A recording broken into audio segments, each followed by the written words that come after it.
Hi, Christina. This is David Milburn. It was nice talking to you earlier. In this video, I'm going to show you three things you can do today to help bring in more customers to your business. Most likely, you're sitting there asking yourself, why would I be doing this and what's in it for me? Well, my company's goal is to help local small businesses like yours.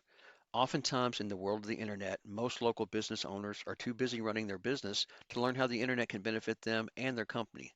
Sometimes the only hesitation they have to hiring someone is that they don't know who is an expert and who isn't. I have found by giving people an easy attack plan of actual things they can do to impact their business for free has resulted in some of those local business owners raising their hands and saying, I like you, David. Please do this for me. So if by the end of this video you've liked what you've heard and you can see that I have a lot of tricks up my sleeve that can help your business, shoot me a message back and we can chat.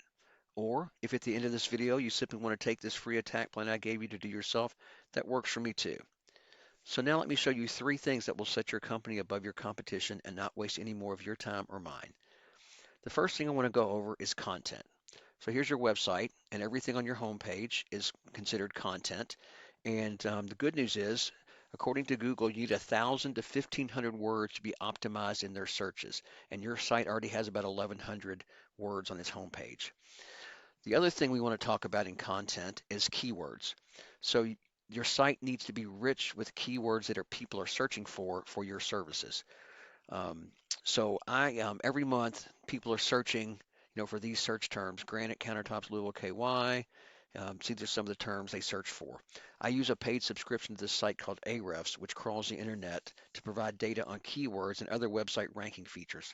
It will show what your site is actually ranking for. So here is your site, jellaville.com. And these are the keywords that your site is dense with. So I ranked them in order here of your position. So the name of your business is the first one, Louisville Granite Countertops. You aren't actually getting a whole lot of clicks, for these. You're getting some down here. You're getting, you're in sixth position. You're getting 6 clicks a month or so on that. So that's something that's very attainable with some revisions to the content of your front page.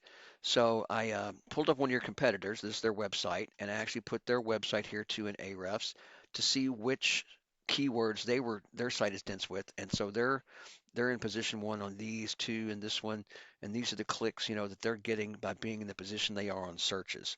So again, it's something that's very attainable now that we know that data.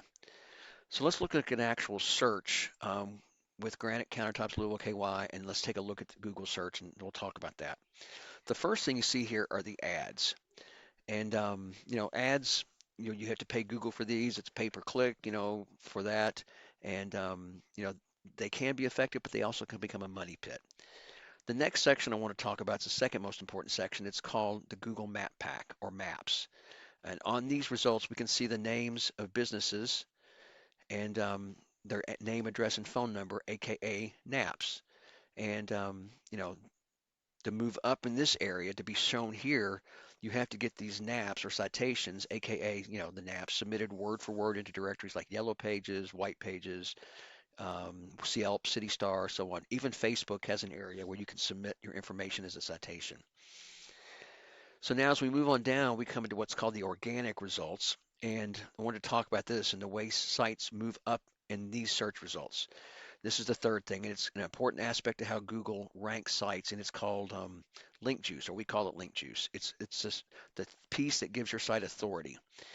So, when we can see that, when we search that, your site's not in the number one position, and you want to be there, and the way to get there is you need to beat out the competition in this area. So simply put, the link juice works like this. Site A points to site B, which gives site A, site B more authority in Google's eyes. It's kind of acting like link juice, almost like a popularity contest. But there's more to in that than that. This link juice you obtain that we get for your site has to work effectively, has to kind of be from similar businesses or similar type businesses, from other countertop companies, remodeling companies. That's a lot more effective than say if a pizza company or an ice cream company is listening back to your site, because that's not what you're advertising. So this is Ahrefs again, and we can see this category right here. It's a section called backlinks, and this is a little bit of that link juice that gives your company or your website authority in Google's eyes. So you've got 65 backlinks pointing back to your site. When we pull up the competition again, and look at their link juice, they've only got 27, less than you, but they're ranking higher. So what we can do is we can actually go in and look at this, and this shows us some information about the authority and how it ranks. And we can go out and get these links and then put them on your site so they will link back to you and start giving you that authority. So once again, we went over three things: content, front page, 11,000 to 1,500 words. You've got that, and they have to be dense with the keywords that people are searching for. Citations, you want to increase the number of those to beat the competition by a landslide and move up in that map pack. And then link juice. You need more relevant sites pointing back to you to show Google you're the authority. And if you implement those strategies, you can become the #1 search result on Google. So I bet you're wondering, what now? Well, you can either go with this information I provided you today and do this on your own, and I'm totally fine with that. However, if you want the most effective route and want to save yourself the time, you can give me a call at 502-554-1482, and we can talk more about how I can help you with this. Once again, my name is David Milburn, and my number is 502-554-1482. I look forward to hearing from you. Have a great day.